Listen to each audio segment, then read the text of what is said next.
अस्सलाम नाज़रीन कराम। आज हम ख़ास तौर पर मुल्क की मईशत के हवाले से गुफ्तगू करना चाहते हैं। मईशत के हवाले से नहीं बल्कि उन मसाइल के हवाले से जो हमें दरपेश हैं। महंगाई है, टैक्सों की भरमार है और इसके साथ बेरोज़गारी भी और बहुत से ऐसे मसाइल हैं जिनका ताल्लुक़ खालिस मईशत के साथ है।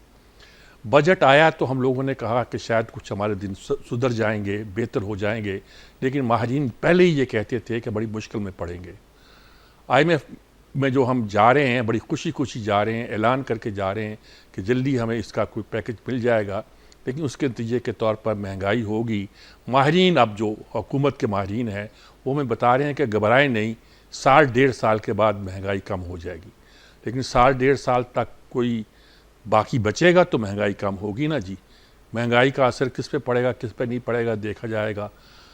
इस वक्त हर चीज़ की कीमत बढ़ती जा रही है। पेट्रोल की कीमत पहले बढ़ी हुई थी, अब उन्होंने लेवी उसमें भी इजाफा कर दिया है। एक चीज़ की कीमत एक दिन बढ़, आप कहते हैं जी हम छापे मार रहे हैं, किस लिए छापे मार रहे हैं? हम करते देखते हैं इसलिए कि बिजली जो है इसको चोरी किया जा रहा है। हम पे तो कोई फ़र्क नहीं पड़ता। मैं पहले भी कह चुका हूँ कि 2 अफराद का घर है मेरा और कोई ज़्यादा खर्च भी नहीं है। उसका एक AC चलता होगा ज़्यादा से ज़्यादा, 1,14,000 के 1,16,000 बिल आया है। मुझे समझ नहीं आती कि ये इतनी बिजली मैंने कहाँ खर्च की है, कैसे खर्च की है, क्यों खर्च की है। एक यानी कि लंबा तवील अरसा हो गया है बिजली का। 2 महीने पहले जो गुजरे हैं थोड़े से, उन महीनों में 55,000 और 52,000 मैंने गैस का बिल दिया है। हर चीज़ बाज़ार में जो ख़रीदने जाओ अगले दिन उसकी कीमत कुछ होती है। दवाओं की कीमत, मेडिसिन की कीमत इस तेज़ी के साथ बढ़ रही है कि यकीन नहीं आता। हमें हर एक आदमी को कुछ ना कुछ तो मेडिसिन की ज़रूरत पड़ती है ना जी। हमारी उम्र में तो कुछ ज़्यादा पड़ जाती है। आज जाते हैं उसकी कीमत अगर 10 आने हैं, 10 आने कहाँ से, अब आनों का ज़माना कहाँ, 10 रुपये है। अगले दिन जाते हैं तो 15 रुपये होती है, अगले दिन जाते हैं तो 20 रुपये होती है।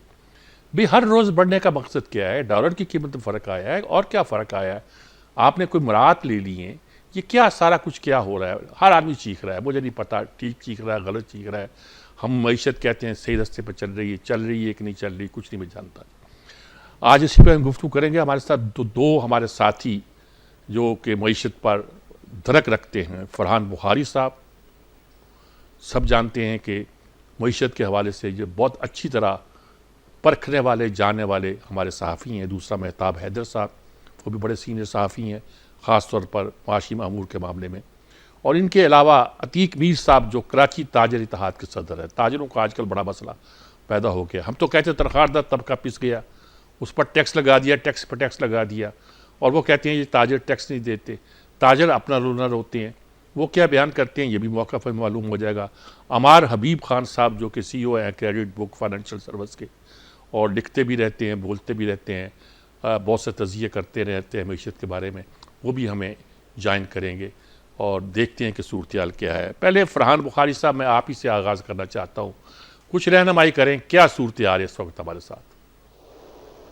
जी बहुत शुक्रिया मीर साहब। मैं कोई पिछले करीबन 34 साल से पाकिस्तानी मईशत के बारे में लिख रहा हूँ, और इसलिए इसी नाते हर साल बजट को भी देखने का मौका मिला है। इस साल जितना बजट के बारे में, यानी इसका कोई ना सर ना पैर ना मुंह ना मत्था, पंजाबी में जो कहते हैं, वो कैफियत है। क्योंकि दावा ये हो रहा है हुकूमत वक्त का कि जी हम इस्लाहात करने चले हैं, लेकिन इसमें तो इस्लाह का पहलू मुझे कोई बड़ा नज़र आता नहीं। आपने गैस के बिल का जिक्र, अभी ये गर्मियों का ज़माना है, सर्दियों में क्या होगा अल्लाह बेहतर जानते हैं। इसी तरह बिजली के बिलों का भी हाल है। अच्छा, इसमें जो टैक्सेस इस दफ़ा बढ़ाए गए हैं, इनडायरेक्ट टैक्सेस जो कि अक्रॉस द बोर्ड हर एक को एक ही तरह हिट करेंगे, उससे आम लोगों की जिंदगियां ज़्यादा मुश्किल होंगी। लेकिन दूसरी तरफ मुल्क में अब भी एक ऐसा अच्छा खासा तबका है जो कि टैक्सेस देता ही नहीं, यानी वो टैक्स देने की जिम्मेदारी से आईनी तौर पर, कानूनी तौर पर अलग थलग हैं। और इसमें कई तबकात का नाम आता है। आज से 20-25 साल पहले तो सिर्फ और सिर्फ ज़मींदारों का जिक्र होता था। आज मेरे ख्याल में ईमानदारी की बात यह है कि जितना सनत और तिजारत में चोरी हो रही है उतनी माजी में 20 से 25 साल पहले बिल्कुल नहीं होती थी। ठीक। तो सारे का सारा निज़ाम इतना बिगड़ गया है और ये हुकूमत और हाकमियत का बिल आखिर मामला है, माशी पॉलिसी का मामला नहीं है। हम सब जानते हैं कि पाकिस्तान की इस्लाह करने के लिए क्या करने की जरूरत है। मैं आप मिसाल देता हूँ, ये जो एक तरह से डबल स्टैंडर्ड या दोगलापन की बात हो रही है कि मसलन बजट में ऐलान हुआ कि जी इस्लामाबाद की जोग्राफियाई हदूद में जो फार्म हाउसेज हैं उन पे एक नया टैक्स लगेगा, कैपिटल वैल्यू टैक्स। ठीक है। भारी टैक्स लगेगा। ठीक है, बिस्मिल्लाह करें आप, बड़ी अच्छी बात है। अगर ऐसे लोग हैं जो कि बहुत पैसे वाले हैं, फार्म हाउस में रहते हैं, टैक्स लगाएं।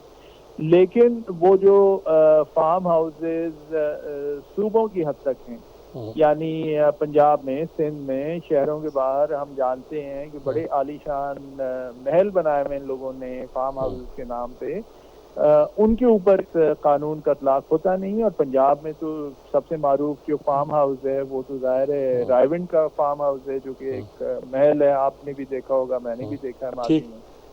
अच्छा, अब ये जब इस किस्म के डबल स्टैंडर्ड्स आते हैं तो फिर लोग तनकीद करते हैं और पूछते हैं कि भाई ये क्यों हो रहा है इस तरह, और हुकूमत के पास इसका कोई जवाब है नहीं। मुझे डर ये है कि अगर ये बजट जिस तरह लगता है, जिस तरह इसकी मुखालफत हो रही है, अगर ये बढ़ती गई मुखालफत तो फिर आगे जाके क्या होगा, क्या हालात काबू में रहेंगे। ठीक, मैं आता हूँ आपकी तरफ, दोबारा आता हूँ जी। अतीक मीर साहब, ताजरों पे बहुत बात की जा रही है। हम तनख्वाहदार लोग ख़ास तौर पर चीखते हैं जी कि हम पे टैक्स लगा दिया, जो टैक्स लगे हुए थे उस टैक्स को बढ़ा दिया, और जहाँ से निचोड़ा जाता है निचोड़ लिया गया। ये ताजर काम करते रहते हैं, इन पर कोई टैक्स नहीं लगता, और आप लोग अपनी तरफ से अपने दलाइल पेश करते हैं कि आपको बहुत तंग किया जा रहा है। क्या सूरत हाल है? एक फाइलर नॉन फाइलर का मामला पैदा कर दिया हुआ है। आपका पॉइंट ऑफ व्यू क्या है? देखिए, ये गुमराहकुन दलील है ताजिर टैक्स की। एक लम्हे के लिए आप देखें कि आप साफी के अलावा एक आम जिंदगी में क्या है, आप सारी हर चीज आप खरीदते हैं। इसी तरह मैं एक ताजिर, मैं ताजिर के अलावा भी हर चीज पे टैक्स देता हूँ। अभी आपने खुद भी जिक्र किया कि जिस कदर टैक्सेस की भरमार है। अब उसके बाद हम देखते हैं कि एक कारोबार को रन करने के बाद हम एक्सपेक्ट करते हैं कि इसमें से टैक्सेबल अमाउंट क्या निकले। अभी देखिए, हम आए दिन, साहब ने खुद भी फरमाया कि लम्हा गुजरता है और एक किसी चीज के रेट बढ़ जाते हैं। लोगों की कुव्वत खरीद खत्म हो गई और हमारा खरीदार अब नापैद है, तकरीबन नापैद।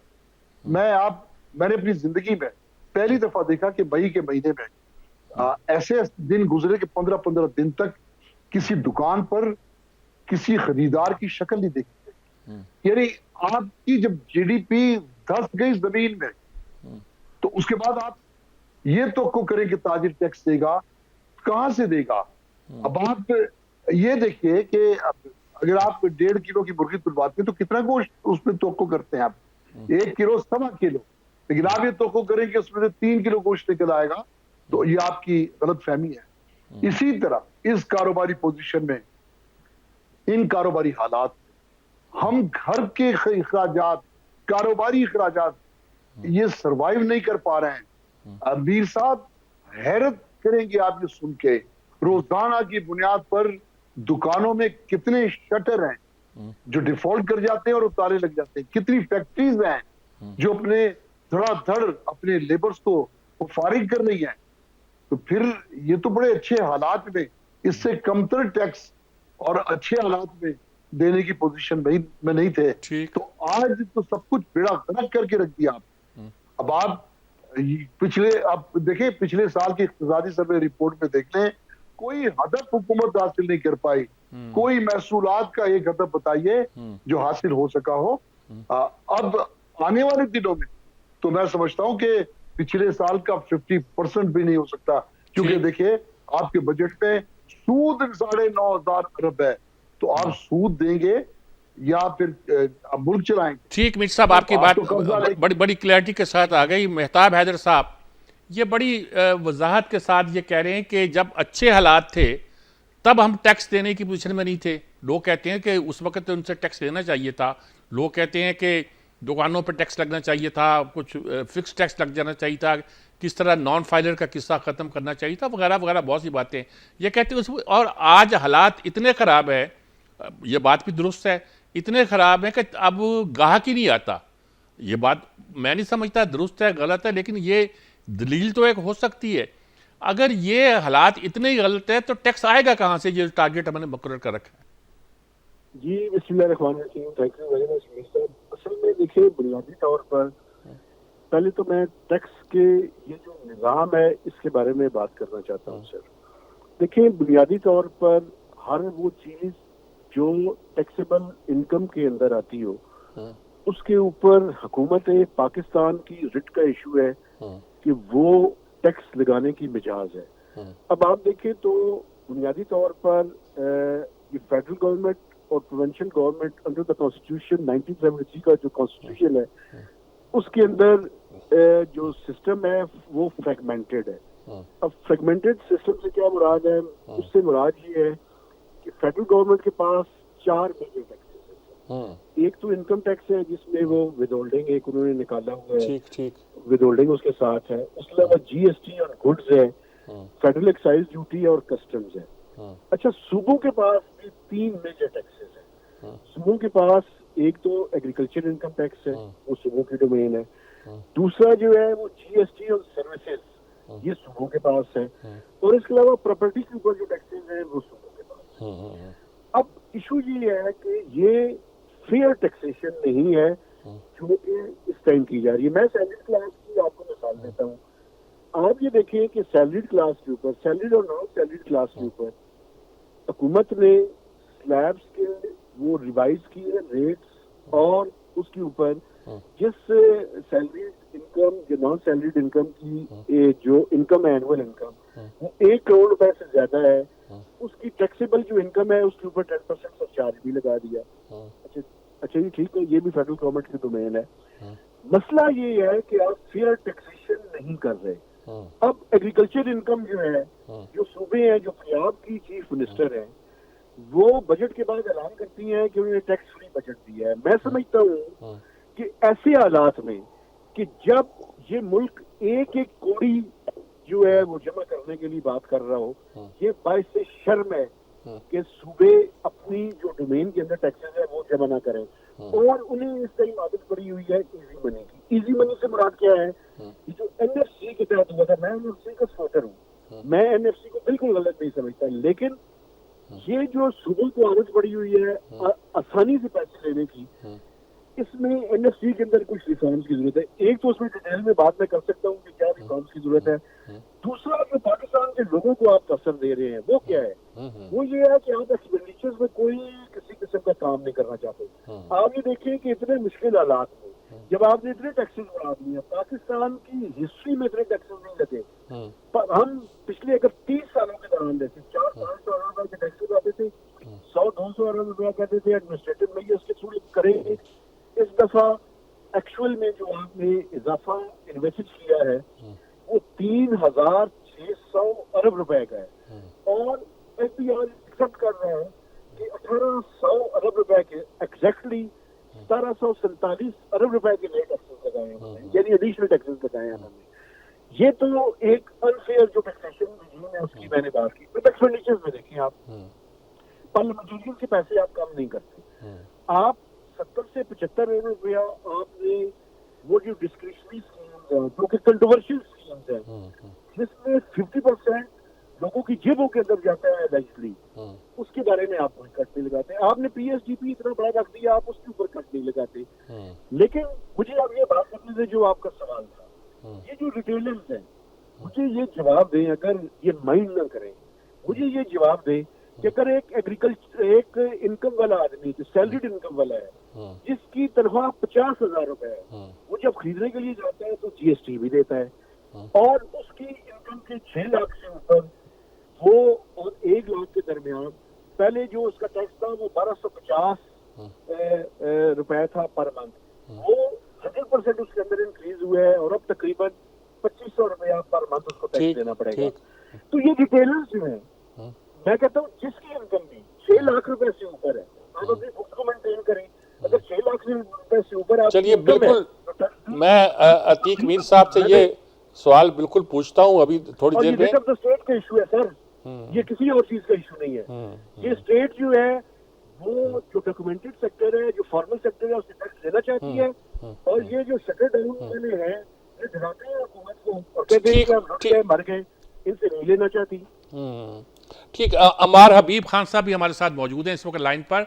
अमार साहब, आप भी कुछ रहनुमाई करें, सारे हमारे साथियों ने कुछ ना कुछ तो पॉइंट्स बयान किए हैं, आप क्या कहते हैं? लोग कहते हैं जी अखराजात कम नहीं कर रही हुकूमत, बल्कि लेजिस्लेटर्स ने तो अगर पहले उन्हें इंटरनेशनली 25 टिकट मिलते थे तो अब 30 के शायद 40 मिलेंगे।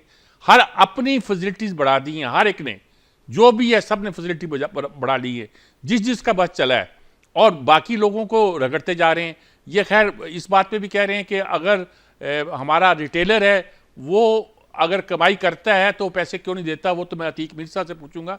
लेकिन ओवरऑल सरकारी अखराजात बढ़ते जा रहे हैं, मराहत याफ्ता तबके की मराहतें बढ़ती जा रही हैं, और गरीब आदमी को टैक्स लगता जा रहा है, उसे रगड़ा मिलता जा रहा है। कोई इलाज नज़र आता है? कोई हम कुछ कर सकते हैं? नाम लिया जा रहा है IMF का कि इसके अलावा चारा नहीं है, क्या कहेंगे आप इस पर? बिल्कुल जी, इसमें यही है, असल ज़रूरत है हमें आमदन बढ़ाने की। अखराजात तो एक लिमिट तक होते हैं, आप एक बहुत ज़्यादा उनको भी कम नहीं कर सकते। असल चीज़ है आमदन बढ़ाना। आमदन हम लोग नहीं बढ़ा पाते, जो भी आमदन हमारी होती है, टैक्स रेवेन्यू होते हैं, वो या तो इंडस्ट्रियल तबके से लेते हैं या सैलरीड पेशा तबके से लेते हैं, या जो इम्पोर्ट में जो ड्यूटीज़ वगैरह इन सब चीज़ों से उससे लेते हैं, और कोई तरीका नहीं है हमारे पास टैक्स जनरेट करने का। तो सबसे पहले तो हमें रेवेन्यू पे फोकस करना है। ये बात ज़रूर ठीक है कि जी अखराजात कम करने चाहिए, मगर आप एक हद तक अखराजात कम कर सकते हैं। ऐसा तो नहीं कि लोगों की तनख्वाह देना बंद कर दें या सरकारी मुलाजिम तनख्वाह देना बंद कर दें। अगर सरकारी मुलाजिम कोई है भी, आप उसको ख़त्म करते हो तो बेरोजगारी ही बढ़ेगी। तो आहिस्ता आहिस्ता चीज़ें होती हैं, ओवरनाइट ये चीज़ नहीं हो सकती। ओवरनाइट क्या चीज़ हो सकती है? ओवरनाइट ये चीज़ हो सकती है कि जी जो रेवेन्यू जहाँ से जनरेट हो सकता है, वो ऐसे सेक्टर जो हैं जहाँ जो कि टैक्स नहीं देते, जिनको टैक्स देना चाहिए, कम से कम उनको तो नेट में लेकर आए, उनसे भी थोड़ा बहुत देना शुरू करें, ताकि आगे जाके बेहतर डॉक्यूमेंट उनको कर सके। कम से कम डॉक्यूमेंटेड इकोनॉमी की तरफ तो लेकर आए ना, बात सारी है। ठीक बात है, बिल्कुल ठीक बात है आपकी कि ये कहना कि अखराजात कम करें, ये भी इम्पॉर्टेंट बात है, लेकिन अपनी आमदन बढ़ाना उससे ज़्यादा इम्पॉर्टेंट है। लेकिन आमदन, ये कहा जाता है टैक्स बेस बढ़ाया जाएगा, बेस नहीं बढ़ाया जा रहा। मेरी और वो लोग जो तनख्वाह में जिनकी कटौती हो जाती है उन्हीं से निचोड़ा जा रहा है, बल्कि बाज़ाब्ता उन पर सरचार्ज भी लगाया जा रहा है।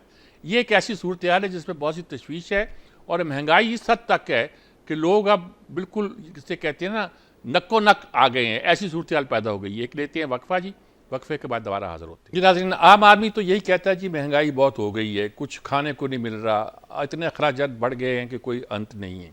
तजिया नगार तजिया करते हैं। फरहान बुखारी साहब, एक बड़ी आम बात ये कही गई कि जो अखराजात कम करना शायद इतना आसान नहीं है जितना आमदन बढ़ाना, और आमदनी बनाने का हमारा एक ही तरीका है कि हम टैक्स ज़्यादा बढ़ा देते हैं। अच्छा, टैक्स बढ़ाने में हम ये कहते तो ये हैं कि हम बेस बढ़ाएंगे, लेकिन होता है जिन पे पहले टैक्स लगा होता है उन पर टैक्स लगा देते हैं। जब नए लोगों पर टैक्स लगाने की कोशिश करते हैं, या वो लोग जो टैक्स अवेट करते हैं, छुपाते हैं, बल्कि अवेट करते ही मैं इस्तेमाल किया मैंने, वो पे हाथ डालते हैं तो कोई प्रिविलेज क्लास या कोई एक लॉबी चीख उठती है।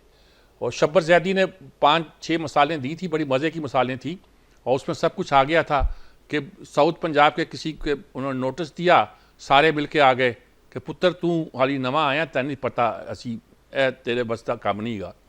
उधर से कहा कि पेट्रोल जो आ रहा है ईरान से, तो उन्होंने कहा देखो ज़रा हाथ हौला रखना, ये वहाँ से लेकर सखर तक लोगों का ज़रिया आमदन है, चमन से लेकर वहाँ तक।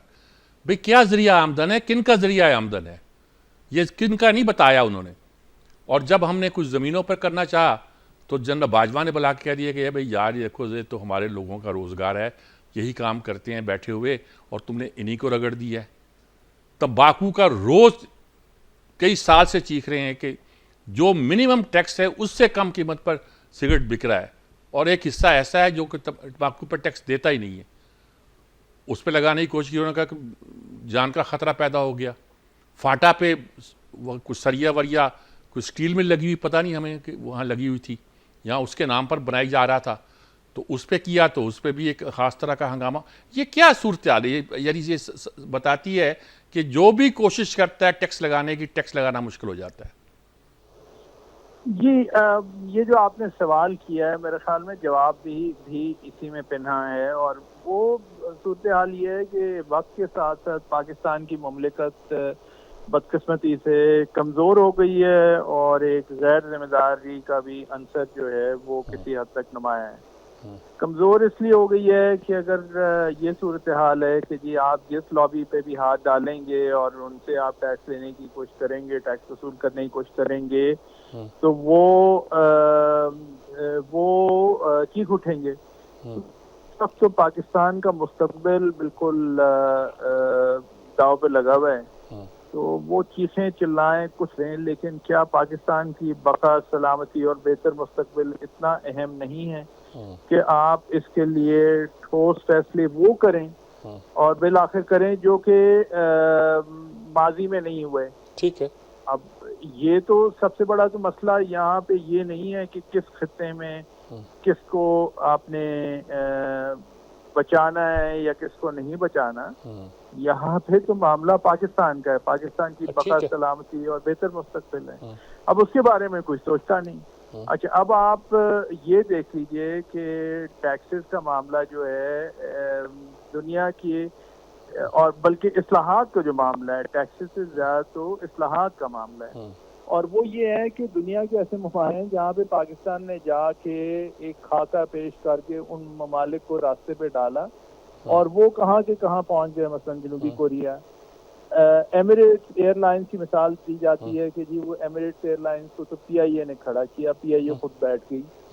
तो ये मामला ये नहीं है कि हमें ये पता नहीं है कि हमने क्या करना है, मामला तो ये है कि हम वो करना नहीं चाहते। और अब इस वक्त भी हालात ऐसे हैं कि मुल्क की मईशत डूब रही है, लेकिन आप फैसले नहीं करने को तैयार। और फिर अजीब अजीब सी जो मंतक पेश की जाती है और जिस किस्म के इरादे आते हैं, तो वो आप बस कानों को हाथ लगाएं। मसलन इस साल बदतरीन बहरान हुआ है गंदम के किसानों के लिए, और गंदम की कीमत पाकिस्तान में, जैसे आपको भी इल्म है, कि क्रैश हो गई है बुरी तरह से। इस वक्त में या किसी भी वक्त में हुकूमत वक्त का ये के हवाले से ये इतलात का आना कि जी इस्लामाबाद से मरी के लिए एक नई ट्रेन ऐसी लॉन्च की जाएगी जिसकी छत और जिसकी साइड, उसकी दीवारें जो हैं वो सब शीशे की होंगी। अच्छा। आप मुझे बताएं कि इससे बड़ा यानी मज़ाक़ खेज ख्याल या सोच और क्या हो सकती है।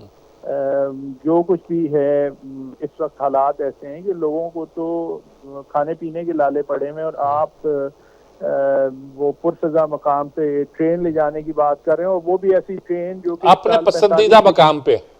जी, पसंदीदा मकामात पे। ये मोटरवे जब बनी थी, बहुत से लोग इसकी तारीफ करते हैं, लेकिन एक तारीख दोहराने की जरूरत है। वो ये कि M2 मोटरवे जब इस्लामाबाद से इस्लामाबाद से लाहौर तक बनी थी, तो इसके बारे में कहा गया था कि जी इससे मुल्क में एक सनती इंकलाब आएगा। ये रिकॉर्ड की बात है, 90 की दहाई में हुआ। नवाज शरीफ साहब भी उस जमाने में वजीर आजम थे। वो कौन सा इंकलाब आज तक आ गया? आपने उसके साथ भी और भी मोटरवेज बना ली, M1 बना ली, आपने M3 बना ली, आपने ख्वाब ये देखा कि कराची तक मोटरवे जाएगी। अभी तक गालिबन सखर तक है, वहां से आगे नहीं है, लेकिन आपका इरादा ये है। तो बात ये है कि ये तो मुल्क को मखरूज करना, ऐसे प्रोजेक्ट्स के जरिए मखरूज करना कि जिनके नतीजे में अभी तक भलाई सामने नहीं आई। ठीक बात। हमें क्या बताता है? ये बताता ये है कि बहुत बड़ी बड़ी गलतियां हो रही हैं, और इस वक्त भी हो रही हैं बदकिस्मती से। इस वक्त सबसे ज्यादा अगर किसी शोबे को संभालने की जरूरत है या तो वो मईशत है। मईशत है, लेकिन मईशत में जी जो कि आपकी बिल्कुल कलीदी हैसियत है, वो एक्सपोर्ट ओरिएंटेड के अलावा उतनी अहम है आपकी ज़राअत। क्योंकि अगर खाने पीने की अशिया में आप खुद कफील नहीं होंगे और मुल्क में भूख इफलास बढ़ेगी, तो उसकी वजह से जो मुश्किल आपके ऊपर एक आ सकती है और एक इंस्टेबिलिटी हो सकती है, वो तो आपके वहम गुमान नहीं है, वो उसका आपको इतना बड़ा रिस्क नहीं लेना चाहिए, बल्कि आपको सोच समझ के काम करना चाहिए।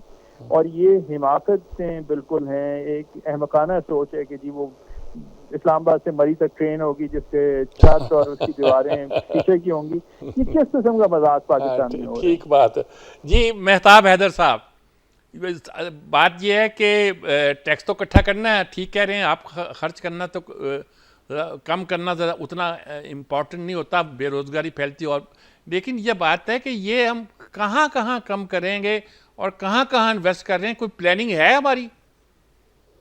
जी देखिए, बुनियादी तौर पे मैं इससे इत्तेफाक नहीं करता कि हमें सिर्फ रेवेन्यू पे तवज्जो देनी है और अखराजात पे नहीं करनी। अखराजात, वो अखराजात जो प्रोडक्टिव अखराजात हो उनको तो करने की जरूरत है, लेकिन वो अखराजात जो कि वेस्ट ऑफ मनी है उनको जो है वो कंट्रोल करने की जरूरत है। मसलन मैं आपको मिसाल देता हूँ, 80th अमेंडमेंट के बाद हमने बहुत से सब्जेक्ट्स डिवॉल्व कर दिए, लेकिन फेडरल हुकूमत ने, और मैं बड़े क्लियरली ये कह रहा हूँ कि ये जो पॉलिटिकल गवर्नमेंट्स हैं इन्होंने अपने मिनिस्टर्स की तादाद को बरकरार रखने के लिए वो मिनिस्ट्रीज, यानी वो सब्जेक्ट्स तो डिवॉल्व हो गए, तो मिनिस्ट्रीज को खत्म नहीं किया, क्योंकि इन्होंने अपने 40 और 45 मिनिस्टर्स जो है उनके नंबर पूरे करने थे।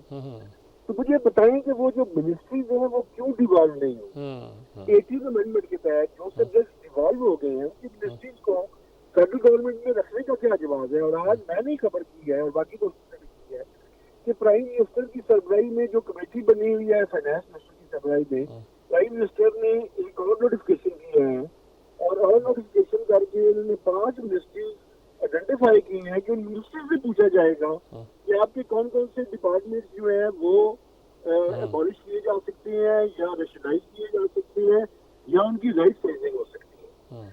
ये एक मजाक है। उसकी वजह ये है कि 97 में जब मैं जर्नलिज्म में आया था तो उसके बाद मुशर्रफ साहब के जमाने के बाद एक राइट साइजिंग पे एक कमेटी बनी थी प्लानिंग कमीशन में, उससे भी अमल दरामद नहीं हुआ। आज भी मुझे नहीं लगता कि राइट साइजिंग कोई अमल दरामद।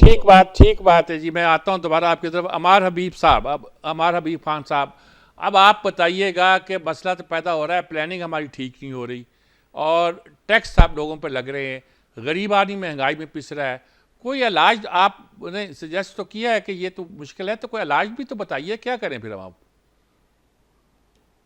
देखें, इलाज सिंपल यही है, आमदन बढ़ानी है। जो हमारा टैक्स टू जीडीपी रेशो है तकरीबन 9 से 10% हम लोग चलते आ रहे हैं। टैक्स आपने सिर्फ मुझसे लेने हैं, पता नहीं कितने, कोई और से नहीं जी, आपसे तो ले रहे हैं, बाकी जिनसे नहीं ले रहे हैं उनसे तो ले टैक्स। ना ट्रेडर से लेते हैं, ना ज़राअत के शोबे से लेते हैं, बहुत सारे स्मॉल बिजनेसेस, स्मॉल इंडस्ट्रीज हैं उनसे नहीं लेते, जो बड़ी इंडस्ट्रीज हैं उस पर टैक्स रेट आपने इतना ज़्यादा कर लिया कि सनतकारी हो ही नहीं सकती।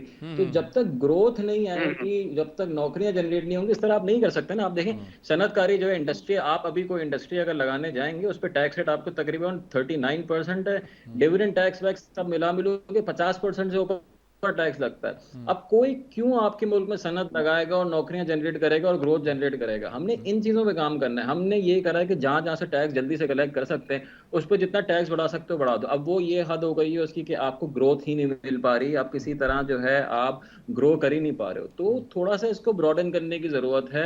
बहुत सारे एरियाज ऐसे हैं, बहुत सारे, एक ग्रे इकोनॉमी पूरी चल रही है कराची में ही। आप अगर देख लें, सिर्फ पानी की जो ग्रे इकोनॉमी है, टैंकर के थ्रू बेतहाशा पानी मिलियंस ऑफ गैलन जा रहा होता है, वो किस उसमें आ रहा है, किस खाते में आ रहा है, क्या ऐसा कोई टैक्स आ रहा है? बहुत सारे ऐसे काम है जो कि हो रहे होते हैं, शादी हॉल बेतहाशा चल रहे होते हैं, वो कितना टैक्स देते हैं वो।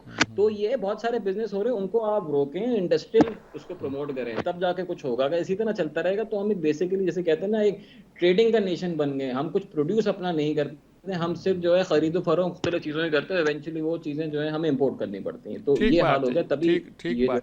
अतीक मीर साहब, इतराज आप पर ही हो रहा है कि रिटेलर्स से कुछ तो टैक्स दें ना आप, यानी कि आप अपने आमदनी पर टैक्स दें। आप शो कर दें कि जी हमारी आमदनी हुई 50,000 से कम है, हमारे यहाँ टैक्स इतना ही लगता है, जहाँ आप बता दें कि आमदनी कुछ इतनी बड़ी है, मामूली सा टैक्स जो है वो क्यों नॉन फाइलर्स ज़्यादा जो हैं वो ताजर बरादरी में, रिटेलर में पाई जाती हैं, क्या वजह है इसकी? और मुफ्ता इस्तेमाल जो आप कहते हैं अच्छे वक्तों पे लगाते, अच्छे वक्तों में मुफ्ता इस्तेमाल ने जब लगाया था तब रोक दिया गया था उसे, शायद मरियम नवाज ने रोका था उसे। तो क्या मतलब, क्यों ये ताजिर क्यों टैक्स लेते हैं? देखिए, एक बात समझने की है। मैंने आपसे कहा ना कि ये कहना कि ताजिर टैक्स नहीं देते या देना नहीं चाहते। देखिए, हिस्सा बकदर जुस्सा होना चाहिए। इस वक्त ये बात जो मैं देख रहा हूँ, जो हमारी तरफ से गलती है कि फाइलर्स की तादाद बहुत कम है। हाँ, अगर 100% ताजिर फाइलर बन जाएं तो भी जो टैक्सेबल आमदनी में इस वक्त, मैं आज की बात कर रहा हूँ, जो कारोबारी सूरत हाल है, वो 80% से ज्यादा लोग वो टैक्सेबल यानी एडवांस टैक्स दे चुके हैं बिजली के बिलों में, दीगर मुख्तलिफ मदों में। तो हुकूमत को फायदा उसका फिर भी नहीं होगा। दीगर ये कि जो टैक्स पॉलिसी बनती है वो हमेशा इस तरह जैसे बजट बनना चाहिए कि पहले देखें कि हमारी आमदनी क्या है, उसके बाद फिर ये देखें कि हमने खर्च कहाँ का करना है। तो आप कम अज कम स्टेक होल्डर्स को बिठा के ये देखें कि कौन सा सेक्टर कितना टैक्स दे सकता है, उसके बाद टैक्सों की शरह, टैक्सों का तरीकाकार। और जैसे इस वक्त हम देख रहे हैं कि सिस्टम चूंकि कोलैप्स कर गया, इस वक्त टैक्स लेना बहुत मुश्किल है। मौजूदा हुकूमत के जो इल्ले जिस तरह भी बातें हुई, कुछ दोस्तों ने बात की कि जिस तरह हम देख रहे हैं कि उनको देखकर तो लगता ही नहीं हम क्राइसिस में। वजीरों की जफर मौज जफर, फौज जफर मौज है, फ्री के हज उम्रे हैं, गैर मुल्की दौरे पे 60-60 लोग चले जाते हैं। तो जब हम उनको देखते हैं तो हमें नहीं लगता मुल्क क्राइसिस में, तो हमें ऐसा लगता है जैसे हम 2 लोगों के लिए पैसा देते हैं, टैक्स देते हैं, वो लोग जो अयाशी कर रहे हैं या वो जिससे ये कर्जा लेंगे और अपने अखराजात पूरे करेंगे। देखिए, इससे बड़ा जुल्म क्या है साहब कि हम बिजली का बिल है, हम 3 लोगों के बिल अदा करते हैं। वो लोग जो बिजली चोरी करते हैं, वो लोग जिन्हें बिजली मुफ्त दस्तयाब है, और हम जो खुद बिजली इस्तेमाल करते हैं। आप यकीन कीजिएगा, इस वक्त बिजली का बिल हर ताजिर के लिए सुहाने रूह बन गया। हर घर के अंदर उसने एक खौफ की फिजा पैदा कर दी। ठीक बात तो है। आप कहां तक ले जाएं कि कुछ सवाल तो करे, को पूछे तो सही कि आप कितना दबाव डालेंगे। एक कमर टूट गई, अब उस पर कितना बोझ डालेंगे। अब आपने तिजारत को, जिस तरह अभी पानी की बात कर रहे थे, कराची का ताजिर, ये वाहिद कराची का शहर है कि हम पानी का टैक्स देते हैं, उसके बाद अपने हिस्से का पानी जो हाइड्रेंट्स पे चोरी होता है वो टैंकर्स के जरिए खरीदते हैं। ये ज्यादती हम किससे कहें? हमने हुकूमतों से ही कहना। इस तरह बिजली है, गवर्नेंस का मसला है। बेसिक देखा जाए तो गवर्नेंस के बहुत से मसाइल हैं जिसने हमारी मईशत के मसाइल पैदा किए हुए हैं और आम आदमी उसको भुगत रहा है। इसका कोई हल यकीनी तौर पर तलाश किया जाना चाहिए। एक वक्फा लेते हैं, वक्फे के बाद हाजिर होते हैं। जनाब इकराम, नुस्खे बहुत से बयान किए जाते हैं लेकिन हल कोई मिलता नहीं है। फरहान बुखारी साहब देखिए, नुस्खे कई आते हैं, कहते हैं IMF के बगैर गुजारा नहीं हो, लगता नहीं गुजारा। दूसरी तरफ अब ये आ रहा है कि CPEC को हमने रोल बैक करके बड़ी गलती की थी, अब CPEC को दोबारा रिवाइव करने की कोशिश की जा रही है और इस कोशिश में अमेरिकन कांग्रेस हमारे खिलाफ करारदाद पास कर रही है। यानी कि यही कहा जा रहा है कि उसका रद्द अमल है। और फिर शंघाई कॉन्फ्रेंस के तहत जो मीटिंग हुई है उसमें रूस के साथ, चीन के साथ हमारे ताल्लुकात थे ही। हम एक नया एक तरह का पैराडाइम बनाने की कोशिश करें इस मुल्क में। कोई नक्शा बनता है बैन अवी सतह पर, जो इलाकाई सतह पर, जो हमें कोई रेस्क्यू कर सके और उस पूरे जो चुंगल जिसमें फंसे हुए हैं उससे हमारी जान छुड़ा सके? जी बहुत शुक्रिया मीर साहब। ये बातें तो बहुत सी हो रही हैं, लेकिन हकीकत यह है कि दुनिया में कोई ताकत हमें तब तक नहीं बचा सकती जब तक कि हम खुद अपने आप को बचाने का तैयार ना करें। ठीक है। इस्लाहात पाकिस्तान में होनी है, पाकिस्तानियों ने करनी है, यहाँ के जो अशराफिया हैं उन्होंने करनी है, या उन्होंने उन इस्लाहात में शामिल होना है, या उनकी क़यादत उनके हाथ में है। सियासी अशराफिया के बारे में मैं अर्ज कर रहा हूँ। तो जब तक कि यहाँ पे बात ठीक नहीं होंगे, यूरोप या अमेरिका या IMF या कोई और आपको क्या वो कर लेगा, जब तक कि आपके अपने मुल्क में निज़ाम जिसमें एक बहुत बड़ा अंसर बेईमानी का भी है वो खत्म नहीं होगा। वो तो आपको खुद करना है ना। वो उसके लिए तो आप यूरोप, अमेरिका या किसी और ब्लॉक की बात ना करें। मिसाल के तौर पे अगर आप नए ब्लॉक में शामिल हो भी जाते हैं लेकिन आपका अंदर का निज़ाम खोखले का खोखला रहता है, उससे क्या फर्क क्या पड़ेगा? उससे बेहतरी क्या आएगी या बदतरी क्या होगी? यानी बदतरी तो हो सकती है, क्योंकि आपने एक चीज तो छोड़ा हुआ है। अगर आप मुल्क में कानून का इतलाक नहीं कर रहे तो ये तो फिर आपकी अपनी खामी है और आपकी अपनी एक कमजोरी है। यहाँ पे एक जमाना था कि ट्रैफिक लाइट पे खड़ा हुआ एक ट्रैफिक पुलिसमैन या ट्रैफिक हवलदार सारा करके गाड़ी को रोक लेता था। आज वो गाड़ियां क्या, मोटरसाइकिल क्या, वो कोई परवाह नहीं करता। आपने उन्हें नई वर्दियां आपने दे दी हैं और यहाँ से इब्तदा होती है और फिर बड़ी बड़ी जगहों तक जाती है मामले पे। लोग रोजमर्रा की जिंदगी में हमें इतना अक्सर और बेशतर नजर आता है, लोग कानून की खिलाफ वर्जी भी करते हैं और बदकिस्मती से वो उनमें जो यानी अशराफिया से मुतल्लिक जो लोग हैं वो उससे बड़ी खुशियां भी मनाते हैं कि जी हमने कानून तोड़ा और बहुत जबरदस्त हमने काम किया। ठीक जी, तो मेहताब निजाम की जी बात आप करें। कैसे इस्लाह कर सकते हैं? हाँ ठीक, ऐसे निजाम की इस्लाह तो आपको खुद ही करनी है ना। ठीक बात है, ठीक। मेहताब हैदर साहब, आपके इस्लाह हमें खुद करनी लगते है कि हम अनगवर्नेबल हो गए हैं, हम अपने मुल्क का निज़ाम चला नहीं सकते। कुछ लोग कहते हैं कि हमारे मसलन हम कहते हैं प्लानिंग कमीशन हमारा बड़ा अच्छा था एक ज़माने में, आज ये डिमांड की जा रही है कि प्लानिंग कमीशन को बंद कर दो, कोई फ़ायदा नहीं इसका, इंडिया ने बंद कर दिया है। इस तरह की बहुत सी बातें, हमें पता ही नहीं कि हमने क्या चलाना है क्या नहीं चलाना, ऐसे शौक में पाले हुए हैं चीज़ें। क्या कहेंगे आप इस सारी सूरत हाल पर? देखिए सर, वो इश्यूज हैं जो मैं समझता हूँ वो बड़े इम्पोर्टेंट है। एक तो कॉम्पिटेंस का इशू है, वो है, उसमें कोई शक नहीं है कि अगर कोई कहे कि पाकिस्तान में कॉम्पिटेंस का इशू नहीं है, कैपेसिटी और कॉम्पिटेंस दोनों का इशू है। लेकिन सर उससे ऊपर जो है ना, वो मैं समझता हूँ गवर्नेंस का इशू ज्यादा इम्पोर्टेंट है। उसकी वजह ये है कि जब किसी मुल्क के अंदर मेरिटोक्रेसी नहीं होगी और ये सोच होगी मेरा बंदा ਤੁਹਾਡਾ बंदा DMGN DMG-PTI, तो उसका रिजल्ट यही होगा जो अभी हमें यहाँ पे जो है वो नजर आ रहा है। ठीक। इसी तरह आप भी देखिए कि मतलब मुझे कहने रही है बात कि ये जो जुडिशियल प्रोसेस में जिस तरह से जजेस की अपॉइंटमेंट होती है, अभी आप ये देख लें फॉर्म 45 और फॉर्म 47 का जो इशू है पॉलिटिकल अरीना के ऊपर। इसी तरह से अगर आप ब्यूरोक्रेसी के अंदर देखें तो आपको जो एडमिनिस्ट्रेटिव सर्विस के जो पुरानी DMG थी उनके लोगों का और बाकी जो सर्विसेज है उनके लोगों का आपको नजर आएगा कि वहां पे भी एक तफावत है। तो मेरिटोक्रेसी जो है ना जी, मैं समझता हूँ इस मसले का हल है। हमें मास्टर, ठीक बात है, बात हम कर रहे हैं, मेरिटोक्रेसी होगी तो गवर्नेंस भी अच्छी होगी चाहे कोई भी और निज़ाम भी ठीक चलेगा। ठीक बात है जी। अमार हबीब खान साहब, आप क्या सजेस्ट करेंगे?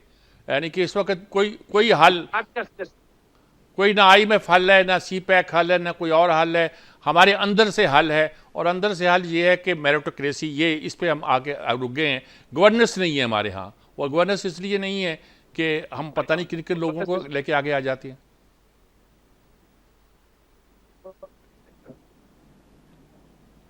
जी जनाब अमार हबीब खान साहब, नहीं आवाज पहुंच रही शायद। अतीक मीर साहब, आप इस है, देखिए मैं, हाँ ठीक है, आइए आवाज। जी अमार हबीब खान साहब जी, आई विल डिसएग्री कि जी अनगवर्नेबल के उससे आई थिंक गवर्नेबल हैं। और बहुत सारे ऐसे दुनिया में ममालिक हैं जो बड़ी बड़ी जंगों के बाद जो हैं जब वो रिकवर कर सकते हैं। तो हमने तो ऐसा कुछ भी नहीं देखा है। अगर वियतनाम जो है वियतनाम वॉर के बाद जाके अभी $200 अरब के एक्सपोर्ट कर सकता है और बाकी बेतहाशा दूसरे दुनिया में ममालिक हैं जो कि रिकवर कर सकते हैं, तो हम कोई इतनी बहुत बुरे हाल में नहीं है। सिर्फ बेसिक जो कॉमन सेंस वाली चीज़ें हैं वो करनी है कि भाई जी सबको टैक्स देना चाहिए, थोड़ा थोड़ा देना चाहिए, बहुत ज़्यादा नहीं देना चाहिए। अखराजात हमें जो है जितनी वही वाली बात है, जितनी चादर है उतने पाँव फैलाने चाहिए, उसके हिसाब से हमें करना चाहिए। बेसिक कॉमन सेंस वाली चीज़ें जो है वो करनी चाहिए। जैसे किसी ने यहाँ बात करी कि जी मोटर पे बनाए थे, सन्नत उससे ग्रो नहीं होती क्योंकि ट्रेन से होती है, ट्रक से या रोड से ट्रांसपोर्ट करना गुड्स को महंगा पड़ता है। बेसिक कॉमन सेंस वाली चीज़ें जो बहुत सारे ममालिक आज से 200 साल पहले कर चुके हैं, हमें वो काम करने, कोई नया काम नहीं करना। वो अगर 5-8 साल तक सीधी तरह कर लेंगे तो ऑटोमेटिकली एक ग्रोथ ट्रैजेक्टरी पे चले जाएंगे। तो आई विल डिसएग्री, अनगवर्नेबल, हमें बेसिक कॉमन सेंस वाली चीजें करनी है। ठीक बात जी। अतीक मीर साहब, आप क्या मशवरा देंगे? मुल्क कैसे बेहतर हो सकता है आसान लफ्जों में, एक ताजराना जहन के साथ अगर आप बात करें तो मुल्क कैसे बेहतर हो सकता है?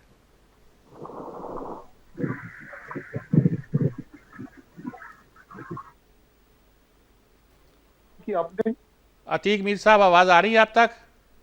जी जी, अब आपकी आवाज। मैंने कहा कि मुल्क कैसे बेहतर हो सकता है, आप क्या सजेस्ट करेंगे, लास्ट वर्ड्स क्या होंगे आपके? देखिए, मैं समझता हूँ कि हमारी इतराक कुछ ममालिक की मिसाल दी जा सकती है। अफगानिस्तान सर फहरिस्त है, तबाही के दहाने पर पहुंचकर भी वो बेहतर हो गया।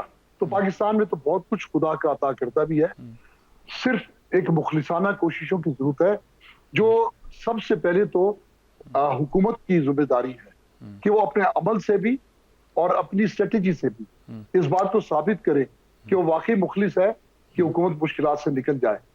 मुल्क के ताजिरों में, मुल्क के अवाम में बहुत ज्यादा जज्बा है कि वो इस मुल्क के लिए इसार का मुजाहरा करें, लेकिन बदकिस्मती की बात है कि जो कुछ हम देखते हैं, हुक्मरानों को देखते हैं, जैसे आपने खुद भी फरमाया कि गुड गवर्नेंस ही का फुकदान है, ये चीज हमें मायूस करती है।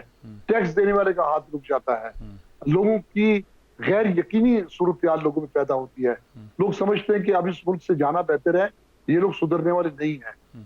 और इस वक्त तक मैं ये जो फॉर्म 47 वाले कठपुतलियां जो बैठी हैं, मीर साहब मुझे ये बात कह लीजिए कि ये इनकी मौजूदगी में मैं तो नहीं समझता कि मुल्क बेहतरी की तरफ जा सकता है। आप ठीक कहते हैं, आप 47 वाले कहते हैं, मैं कहता हूँ 45 वाली भी ले आए तो भी यही सूरत रहेगी, वो भी रहे एक ज़माने में मुल्क में हुक्मरान।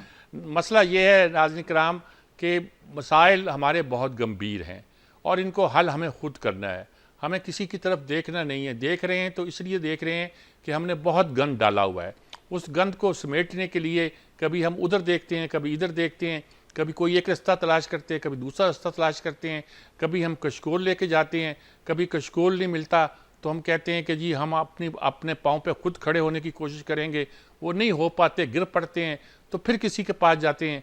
ये तरीका नहीं चलेगा, हमें एक मनसूबाबंदी करनी पड़ेगी, हमें गवर्नेंस को ठीक करना पड़ेगा, मेरिट पर अपने तमाम तैनातियाँ करनी पड़ेंगी और मेरिट पर ही अपने फैसले करने पड़ेंगे। ये नहीं कि एक ट्रेन बना दी जिसके दोनों तरफ शीशे हों और मरी तक जाते हुए आपको खूबसूरत नज़ारे मिलें, बल्कि ये कि कोई ऐसा मनसूबा बनाएं जो मनसूबा हमारे मुल्क की मईशत को अपने पाँव पर खड़ा कर सके। यकीनी तौर पर ये जो मोटरवे मनसूबे थे ये इसी नीयत से थे कि इसके साथ साथ इंडस्ट्रियल जोन बनेंगे, मगर नहीं बने, हमने नहीं बनाए। हमने वहाँ सोसाइटियाँ बना ली, रेजिडेंशियल सोसाइटियाँ बना ली, लेकिन इंडस्ट्रियल जोन नहीं बनाए और हमने जो एग्रीकल्चर थी वो भी तबाह कर दी, इंडस्ट्री नहीं लगाई मगर, और जो लगाया वो घरों में रहने के लिए प्लाट काट के बेच दिए, घर भी नहीं बनते, वहाँ बरसों तक पड़ी रहती हैं, बस ऊपर नीचे होता रहता है मामला और लोग खुश होते रहते हैं। इजाज़त चाहता हूँ, अल्लाह हाफ़िज़।